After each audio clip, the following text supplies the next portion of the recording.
Hey guys, this is the Iron Maiden fanboy back in another video in the same day because I haven't made a lot of videos. So I think you guys deserve 2 videos today.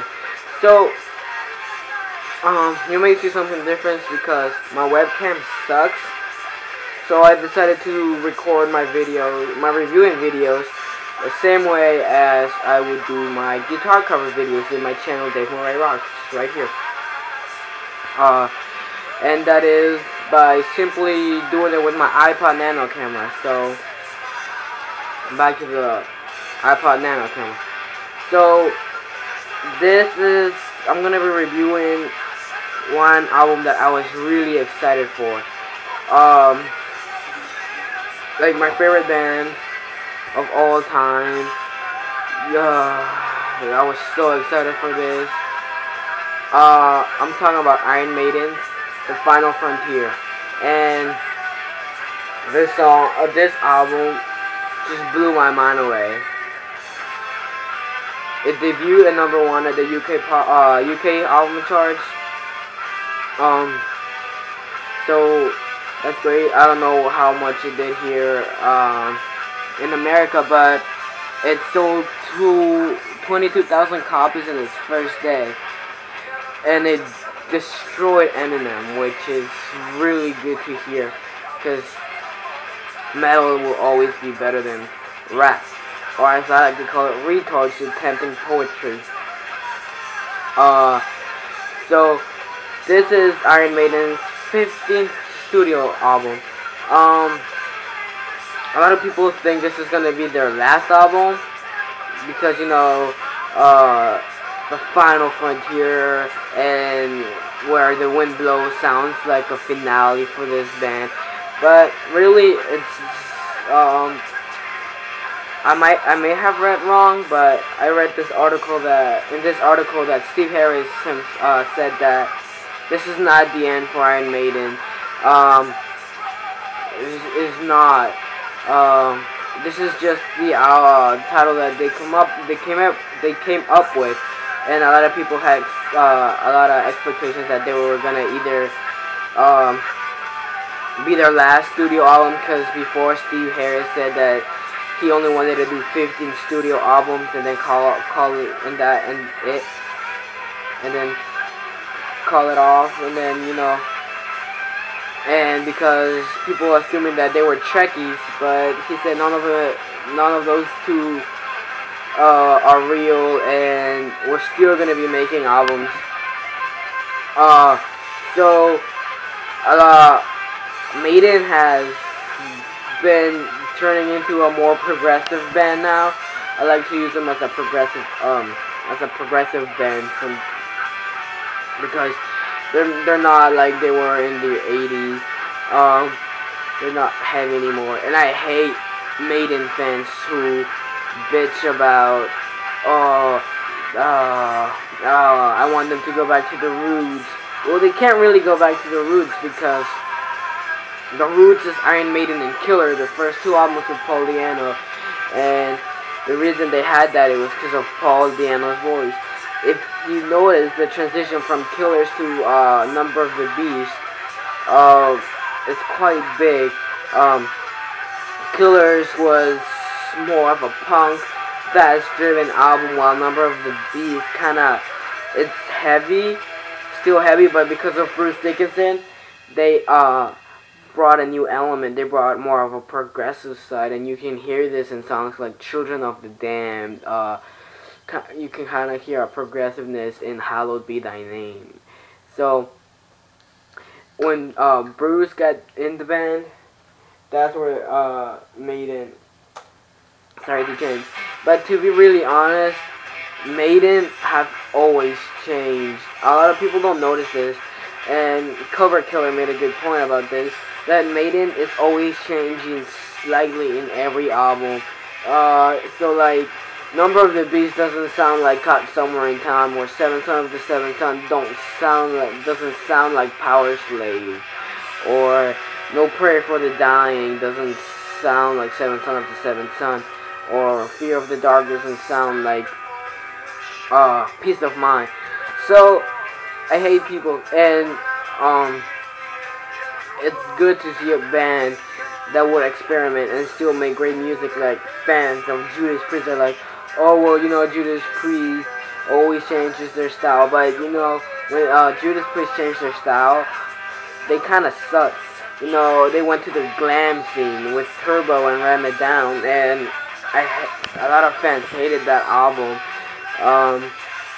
Or they kind of went into the death metal scene with Jugulator. Jugulator, and then to the new metal scene with Demolition, I think it was the album. And Maiden always had they kept evolving, but when they evolved, they always sounded like Maiden. You could tell their style apart, but they evolved. It's kind of weird, but yeah. So this is a 10-track album, and its total length is of 76 minutes and 34. If you were lucky to get the standard edition, that's all you get.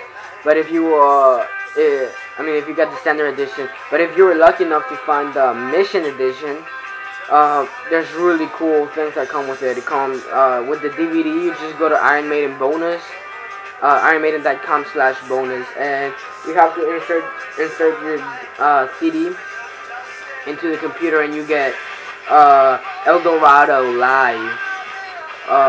You get pictures. You see the new Eddie on stage, wallpapers, in the game. Well, if you're excited about the game, the game is not the same as the Ed Hunter game. It's really different. It's more of a spaceship thing. And you can play it free, I think. You just go to ironmaiden.com, and then they have the game for free. So you don't have to buy the album for the game. But the game is not that interesting. I mean, for the first 2 levels, it's okay, but then it gets quite boring, actually. So yeah, that's what it comes with the Mission edition of and a cool case, a cool metal case. And the first time that the booklet doesn't say Iron Maiden, it's just the picture of Eddie. That's about it. So now let's go to the track. Maiden now focuses a lot of in intros, so to get their point across, to get the atmosphere for the song. And this is one of the things that I always loved about Maiden, that in every one of their albums, their songs create an atmosphere. Like me and my friend were talking one day, and we were like, Killers. When you hear the song Killers, you just clear my mind, listen to the lyrics of Clear, so you can see actually the killer, and you can see everything. You can picture everything. Number of the beats, you can see someone going up the mountain and actually seeing the satanic ritual, run to the hills and everything. So Maiden always made this atmosphere in their songs that you would do. You just, it's a cool place. You can see it. Not many bands can do that with their music. So they do it, and they start with Satellite 15, The Final Frontier. Satellite 15 is kind of like the Owls of the March from Killers, but just like 3 times as long. Owls of the March is about 1 minute and 39 seconds long, while Satellite 15 is like 4 minutes and 55 seconds, and the song really, Final Frontier, picks up at around 5 minutes, I think. And Satellite 15 is cool. It's a cool little intro. It's kind of like techno intro, but it's really cool. The final one, once it picks up to the Final Frontier, then it's like, yeah, the album is like really cool. El Dorado was the first song that Iron Maiden made available to their fans before the album was released, and it was an okay track, but once you play it, I mean, this album, in my personal opinion, is supposed to be played front to back. You can't put this album on shuffle because it's not as good. Like, once the Final Frontier is over and you hear El Dorado next, it makes the song El Dorado so much better. It's something weird, but yeah, it's one thing that I love about this album. Mother of Mercy, great song. In fact, all the songs here are about coming home, missing loved ones, being in space, like the Final Frontier. up in space, and Satellite 15 actually makes you believe that you're in space.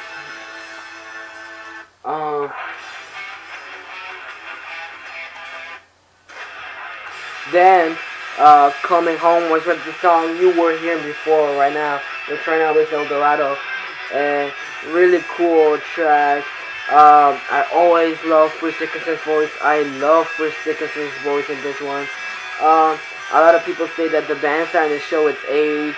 I disagree with that because this is a more pumped album than A Matter of Life and Death. I think that they were showing their age at A Matter of Life and Death, but right here it's totally different. It's more pumped. There's more energy to it. So, The Alchemist is my favorite track from this album. I love Bruce, how he sings it on it. It's the shortest track in this album, running 4 minutes and 29 seconds, and it's just a great song. The Owls of Avalon, great intro in this song. It picks up Adrian Smith, has a great solo, a 9-minute epic, amazing song. Starblind, another amazing song. I just love this song. They were at Comfort Killer's blog TV. They were talking about the meaning of the song because it was kind of weird. And this guy was like, I think it's about the meaning of life and all that. And if you actually hear the song, it kind of does mean that. So yeah, The Talisman is another great song. It's great intro, really fast-paced song, really cool song. The Man Who Would Be King, it's an 8-minute epic, one of my favorite tracks on this album, and really cool song. One of the great solos and everything. And now, when the Wild Wind Blows. So this is apparently the song that a lot of Maiden fans are hating. But why are you hating on this song? This song's amazing. This song's a masterpiece. Just the musicality of like how it's composed, the lyrics and everything. It's so great. This guy was saying in Cover Kills Blog TV that this song, they started writing Where the Wild Wind Blows since like 1987, I think, and I don't know why people are hating on this song. I think they're just retarded because this song's amazing. One of the best songs on the album. It's the longest song, running at 11 minutes, but such a great song. For me, this is Maiden's best release. It's better than A Matter of Life and Death, and I love The Matter of Life and Death.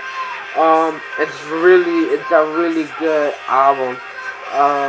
It's so good that I sleep to it. Like, I just put my headphones on and just listen to this album while I'm sleeping. I just listened to this album yesterday, all of yesterday and all of today, and I'm planning to keep listening to this album. I mean, every time you hear this album, you hear something new. This is definitely one of Maiden's masterpieces. It might not be up there with, you know, Killers and Seventh Son of the Seventh Son, but it's a really good album. I give this a 9 out of 10 just because it's great. And if you have the chance, you could always check the Japanese mix, which we were talking about. The Japanese mix sounds so different than the American mix. It sounds faster, so the link will be in the download for one of the Japanese mix. I'll probably put in The Alchemist, the Japanese mix of it. So, yeah. Iron Maiden Final Frontier. Bye.